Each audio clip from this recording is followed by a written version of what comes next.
नमस्कार प्रिय साथियों, मैं हूं केबी और केबी परिवार में एक बार फिर से आप सभी का स्वागत है। आज की इस वीडियो में हम भारत के भूगोल के अंतर्गत भारत के प्रमुख बंदरगाहों के बारे में बात करेंगे।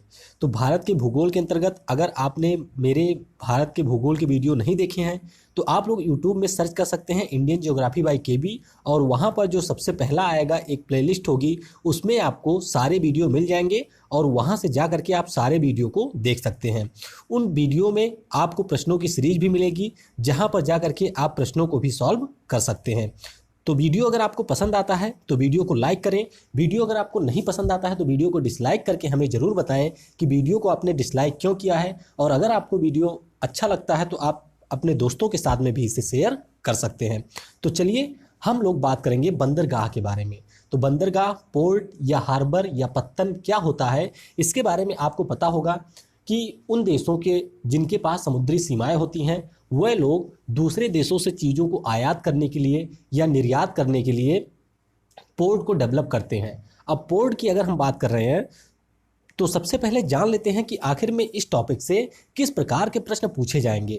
तो अगर हम भारत के बंदरगाहों की बात करें तो सबसे जो पहले टाइप का प्रश्न होता है उसमें आपसे डायरेक्टली पूछा जाएगा कि यह पोर्ट किस राज्य में स्थित है। जैसे कि आप यहाँ पर देख सकते हैं, पूछा जा रहा है आपसे कि जो पाराद्वीप बंदरगाह है वह कहाँ पर स्थित है। इसके अलावा जो इस टॉपिक से सेकेंड टाइप का क्वेश्चन होता है वह इस प्रकार का होता है, जिसमें आपसे पूछा जाएगा कि कौन सा हमारा प्राकृतिक बंदरगाह है या कौन सा हमारा प्राकृतिक बंदरगाह नहीं है, यानी कि कृत्रिम बंदरगाह है। और इसके अलावा जो इसमें तीसरे टाइप का क्वेश्चन होता है उसमें आपको मिलाना होता है, यानी कि सुमेलित करना होता है कि कौन से बंदरगाह की प्रॉपर्टी कौन सी है या कौन सा हमारा बंदरगाह किस राज्य में स्थित है। तो मुख्य रूप से इस टॉपिक से 3 प्रकार के प्रश्न बनते हैं और हम लोग कोशिश करेंगे कि इसी प्रकार से हम लोग इस टॉपिक को समझें कि जिससे अगर आपसे प्रश्न पूछा जाता है इनमें से किसी भी प्रकार का तो आप आसानी के साथ में उसका उत्तर दे पाएं। तो चलिए, हमने बात की है प्राकृतिक बंदरगाहों के बारे में और हमने बात की कृत्रिम बंदरगाह के बारे में। तो आइए थोड़ा सा पहले इनको समझ लेते हैं। प्राकृतिक बंदरगाह की बात करें तो वह बंदरगाह जो लगभग नेचुरल होते हैं। नेचुरल होने का मतलब, प्राकृतिक होने का मतलब है कि इस प्रकार से तटों पर विशेषताएं पाई जाती हैं जिससे आसानी के साथ में वहां से जहाज़ों का आवागमन सुनिश्चित हो सके, तो उन्हें हम लोग प्राकृतिक बंदरगाहों की श्रेणी में रखते हैं। इसी प्रकार से अगर हम बात करते हैं कृत्रिम बंदरगाह की, तो कृत्रिम बंदरगाह को मुख्य रूप से डेवलप किया जाता है, यानी कि मानव के द्वारा आयात निर्यात को और ज़्यादा अच्छी तरीके से करने के लिए हम लोग कृत्रिम बंदरगाह को निर्मित करते हैं। प्राकृतिक बंदरगाहों पे क्या होता है कि वहाँ पर जो सीमाएं होती हैं तटों की, कुछ इस प्रकार से कटी छटी होती हैं, क्योंकि अगर सीमाएं कटी छटी होंगी तो वहाँ पर जो समुद्र से आने वाली लहरें हैं उनका प्रभाव कम होगा। साथ ही साथ तटों के पास गहराई भी पर्याप्त होनी चाहिए जिससे हमारे जो बड़े जहाज हैं वे आसानी के साथ में बंदरगाह तक पहुँच सके। तो ये हमारे हो गए प्राकृतिक बंदरगाह और कृत्रिम बंदरगाह। अब अगर हम भारत के दृष्टिकोण से बात करें तो ये है हमारा प्यारा भारत। भारत की अगर हम बात करें तो हमने आपको बताया था कि भारत के पास में कुल मिलाकर के 7516.6 किलोमीटर की तट रेखा है, यानी कि भारत के पास एक एडवांटेज मिला हुआ है कि यह आयात निर्यात को बहुत ही अच्छे ढंग से कर सके। तो यहाँ पर हम तटीय प्रदेशों के बारे में अगर बात करें तो गुजरात हमारा हो गया जिसके पास सबसे लंबी तट रेखा है, उसके बाद में महाराष्ट्र, फिर छोटा सा यहाँ पर आपको गोवा मिलेगा, नीचे आपको कर्नाटक दिखेगा, फिर हमारा होगा केरल, केरल के बाद में तमिलनाडु, पुनः आपको आंध्र प्रदेश, आंध्र प्रदेश के बाद में उड़ीसा और इसके बाद में हमारा हुआ पश्चिम बंगाल। तो इस प्रकार से हमारे 9 राज्य ऐसे हैं जो डायरेक्टली तटों से जुड़े हुए हैं मुख्य भूमि पर। इसके अलावा आपको 4 केंद्र शासित प्रदेश भी मिलेंगे, जैसे कि यहाँ पर अंडमान हो गया, यहाँ पर लक्षद्वीप दिखाई देगा, गुजरात के पास आपको मिलेगा दमन और दीव, और इसके अलावा जो पौंडीचेरी है इसके कुछ हिस्से आपको मिलेंगे तमिलनाडु, आंध्र प्रदेश और केरल में। तो कुल मिलाकर के अगर आपसे पूछा जाता है कि भारत में जो हमारे राज्य हैं जिनकी सीमाएं लगती हैं सीधे समुद्र से, तो उनकी संख्या है 13, जिनमें से 9 हमारे मुख्य भूमि पर है और 9 हमारे मुख्य राज्य हैं, उसके अलावा 4 केंद्र शासित प्रदेश हैं। तो अब हम लोग आगे चलते हैं और कुछ अन्य फैक्ट के बारे में जान लेते हैं। जैसे कि भारत की तट रेखा के बारे में हमने बात की तो इसकी लंबाई है 7516 किलोमीटर। इसके बाद में भारत में कुल मिलाकर 13 बड़े बंदरगाह हैं और इसके अलावा 200 छोटे बंदरगाह हैं। तो ये भी आपको ध्यान रखना है, हो सकता है आपसे पूछा जाए बड़े बंदरगाहों की संख्या सर्वाधिक कहाँ पर है। ये आपके हैं महाराष्ट्र में। बड़े बंदरगाह सर्वाधिक कहाँ पर हैं? तमिलनाडु में। इनकी संख्या है 3। जो हमने 13 बड़े बंदरगाहों के बारे में बात की, उन 13 बड़े बंदरगाहों में सर्वाधिक है तमिलनाडु के पास 3। और अगर जो हमने बात की है 200 छोटे बंदरगाहों की, इनमें से सर्वाधिक है महाराष्ट्र में 48।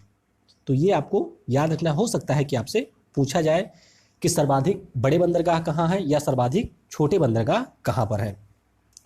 भारत में अगर हम लोग बात करते हैं आयात निर्यात की, तो आपको पता होगा कि यह बहुत ही पुराने समय से चला हुआ आ रहा है। जैसे कि वास्को डी गामा सबसे पहली बार 1419 में जब कालीकट के तट पर पहुंचा था, तो उस समय से हमारे यहाँ पर जो समुद्री यातायात है वह प्रारंभ हो चुका था, यानी कि परिवहन समुद्रों के माध्यम से प्रारंभ हो चुका था। उसके बाद में जब ब्रिटिश हमारे यहाँ राज करने लगे, तो 1854 में British India steam navigation company की स्थापना की गई और इसी के साथ भारत में जहाजरानी परिवहन की शुरुआत की गई थी।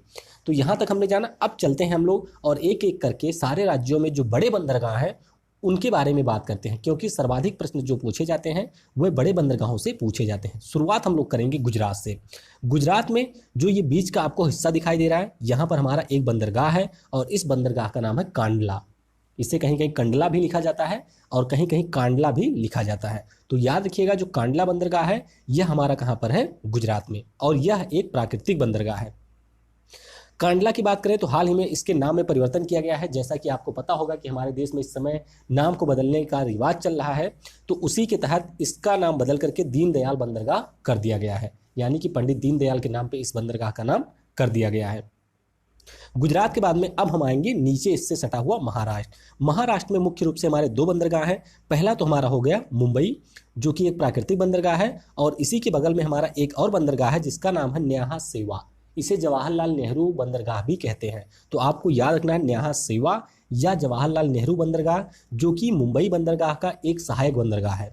क्या होता है कि मुंबई हमारे देश का सबसे बड़ा बंदरगाह है, सबसे बड़ा बंदरगाह है प्राकृतिक।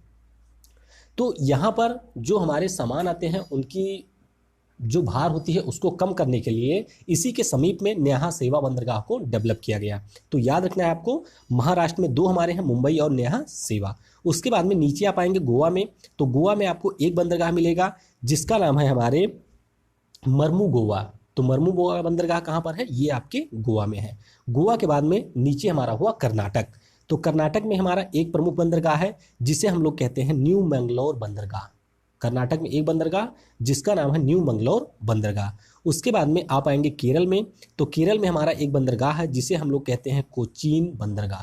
क्या नाम है इसका? कोचीन बंदरगाह, जो कि कहाँ पर है? केरल में। केरल के बाद में ऊपर आप चलेंगे तो यहाँ पर हमारा है तमिलनाडु। तमिलनाडु में जैसा कि मैंने आपको बताया सबसे ज़्यादा बड़े बंदरगाह हैं। इनमें से हमारा सबसे पहला है जिसका नाम है तूतीकोरिन बंदरगाह, और इसका भी नाम बदल करके बीओ चिदम्बरम बंदरगाह कर दिया गया है। तो चलिए आपके लिए एक प्रश्न है, आपको बताना है कि ये बीओ चिदम्बरम कौन थे जिनके नाम पर इस बंदरगाह का नाम बदला गया है।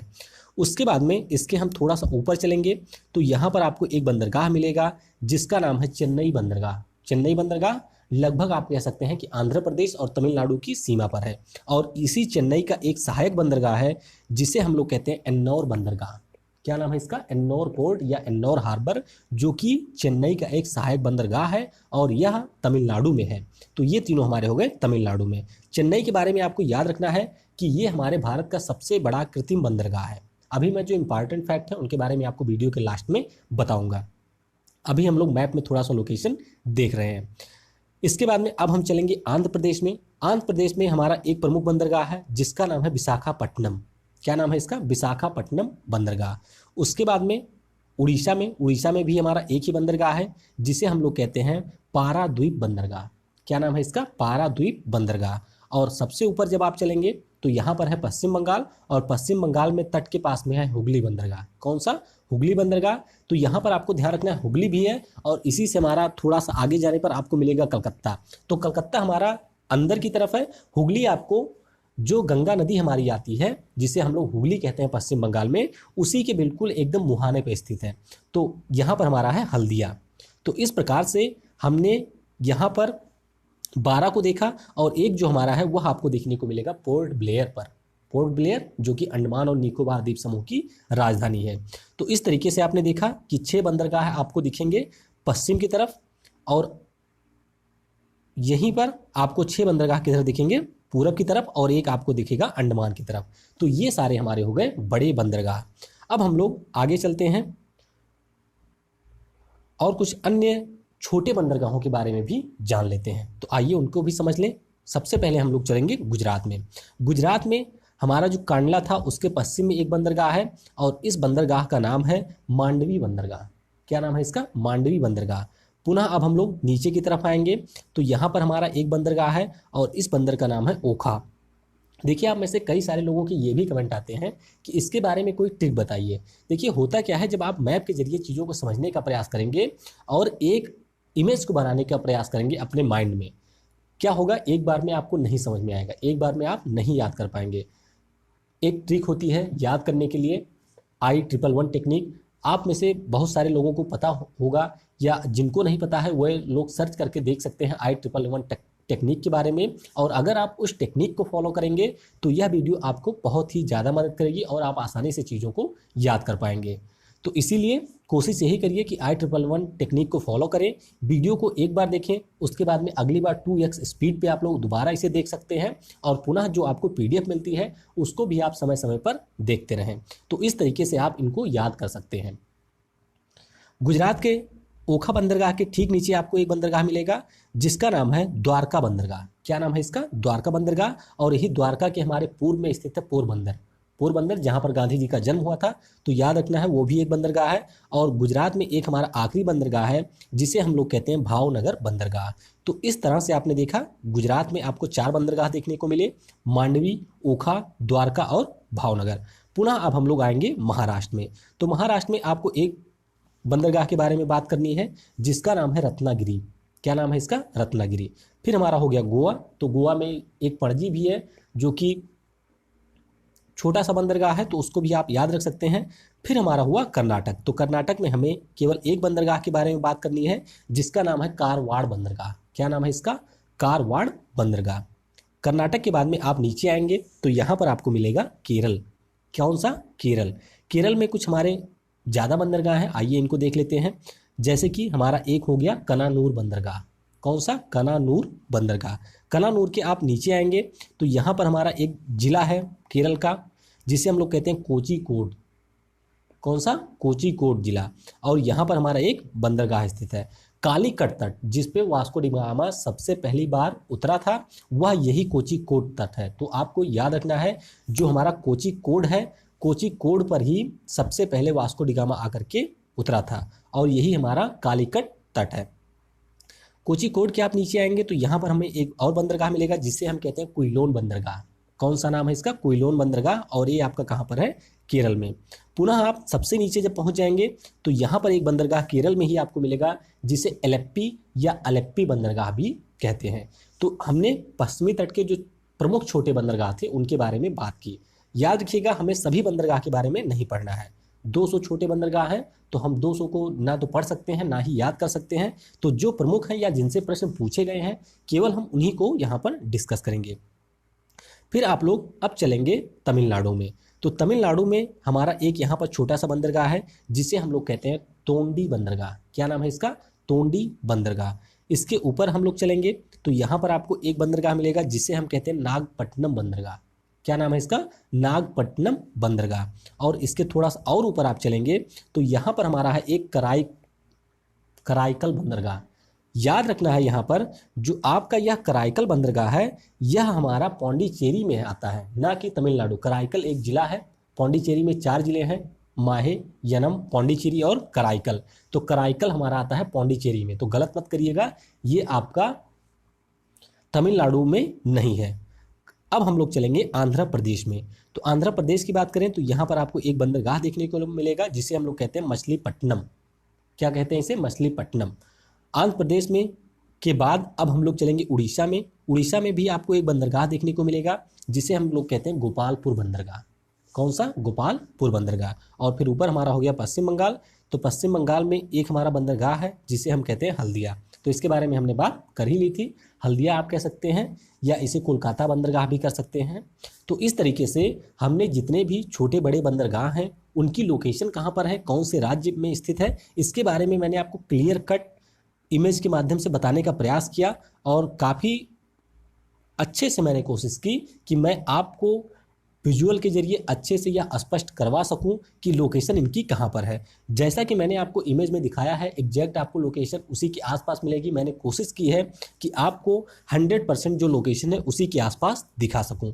तो यहां तक हमने सारी लोकेशन को देख लिया है। अब कुछ और महत्वपूर्ण तथ्य हैं जिनसे आपकी परीक्षा में प्रश्न पूछे जाते हैं, तो आइए उनको भी डिस्कस कर लेते हैं। जैसे कि अगर आपसे पूछा जाता है कि भारत का सबसे बड़ा प्राकृतिक बंदरगाह कौन सा है, तो आपका उत्तर होगा मुंबई। मुंबई हमारे भारत का सबसे बड़ा प्राकृतिक बंदरगाह है। इसके बाद में सर्वाधिक व्यापार किस बंदरगाह से होता है, यानी कि आयात निर्यात मैक्सिमम कहाँ से होता है, तो यह भी आपके मुंबई बंदरगाह से ही होता है। अगर आपसे पूछा जाए कि सबसे बड़ा कृत्रिम बंदरगाह कौन सा है, तो ये हमारा है नेहा सेवा। क्या नाम है? नेहा सेवा या जवाहरलाल नेहरू बंदरगाह। अब यहाँ पर सबसे बड़े कृत्रिम बंदरगाह के बारे में चेन्नई भी कहीं पर लिखा था, तो थोड़ा सा यहाँ पर मुझे कन्फ्यूजन है, तो आप लोग कमेंट सेक्शन में बताइएगा जिससे मैं पीडीएफ में इसको करेक्ट कर सकूँ कि सबसे बड़ा कृत्रिम बंदरगाह नेवा सेवा है या इसके अलावा चेन्नई है। शायद चेन्नई होगा, लेकिन मैं यहाँ पर थोड़ा सा कन्फ्यूज हूँ, तो इसीलिए आप लोग कमेंट में ज़रूर बताइएगा। अगला हमारा है कि सबसे ज़्यादा सामानों की आपूर्ति वाला बंदरगाह कहाँ है। इसे हम लोग आयात बंदरगाह भी कहते हैं। तो हम लोगों ने बात की थी कांडला बंदरगाह, जो कि कहाँ था? गुजरात में। और इस बंदरगाह में सर्वाधिक चीज़ों को आयात किया जाता है। क्या किया जाता है? यानी कि बाहर से चीज़ें यहाँ पर मंगाई जाती है और यहीं से पूरे हमारे उत्तर भारत में सप्लाई होती है। तो ये चीज़ भी आपको याद रखनी है कि आयात बंदरगाह या सबसे ज़्यादा सामानों की आपूर्ति वाला जो बंदरगाह है वह हमारा है कांडला बंदरगाह। इसके बाद में जो पारादीप है उड़ीसा में, इस बंदरगाह से जो जापान को लौह अयस्क का निर्यात किया जाता है वह इसी पारादीप बंदरगाह से किया जाता है, क्योंकि झारखंड और उड़ीसा में सर्वाधिक लौह अयस्क मिलते हैं। खनिजों वाले वीडियो में हम लोग इसको डिटेल में देखेंगे। तो वहाँ से जो लौह अयस्क मिलता है वह भेजा जाता है जापान में, पारादीप बंदरगाह से। अगला पॉइंट है कि जो सबसे गहरा बंदरगाह है वह हमारा कौन सा है? विशाखापट्टनम। कौन सा है? विशाखापट्टनम सबसे गहरा बंदरगाह है। इसके अलावा देश का पहला कंप्यूटराइज बंदरगाह यह हमारा है एन्नौर। कौन सा? तमिलनाडु में कंप्यूटराइज बंदरगाह है एन्नौर। और जो हमारा नेवा सेवा बंदरगाह है यह मशीनीकृत, सबसे पहले मशीनीकृत बंदरगाह नेवा सेवा या जवाहरलाल नेहरू बंदरगाह है। इसके अलावा देश का सबसे पुराना बंदरगाह चेन्नई है और चेन्नई एक कृत्रिम बंदरगाह है। तो आपको ये भी याद रखना है, चेन्नई एक कृत्रिम बंदरगाह है और भारत के सबसे बड़े बंदरगाहों में यह मुंबई के बाद दूसरे नंबर पर है। कृत्रिम बंदरगाह में यह पहले नंबर पर है और सबसे बड़े बंदरगाहों की श्रेणी में यह दूसरे नंबर पे है। इसके अलावा एक चीज़ और याद रखिएगा, सबसे बड़ा पोत प्रांगण कहाँ पर है? तो ये हमारा कोच्चि में है, केरल में। पोत प्रांगण का मतलब क्या होता है कि यहाँ पर हमारी बड़ी बड़ी जहाज़ें आती हैं, उनकी मरम्मत यहाँ पर की जाती है। तो ये सबसे बड़ा आपको देखने को मिलेगा कोच्चि में, यानी कि केरल में। तो इस तरीके से हमने सारे बंदरगाहों की लोकेशन देखी, हमने मैप के जरिए समझा कि उनकी एग्जैक्ट लोकेशन कहाँ पर स्थित है, महत्वपूर्ण तथ्यों के बारे में डिस्कस किया। यहाँ पर आपके लिए प्रश्न है कि आप इसको थोड़ा सा कंफर्म करिएगा कि सबसे बड़ा कृत्रिम बंदरगाह न्यावा सेवा है या चेन्नई है। तो कमेंट सेक्शन में मैं आपके उत्तर का इंतजार करूँगा। आपने इस वीडियो को समय दिया उसके लिए आप सभी को बहुत बहुत धन्यवाद। Thanks for listening. जय हिंद, जय भारत। पढ़ेगा भारत तो बढ़ेगा भारत।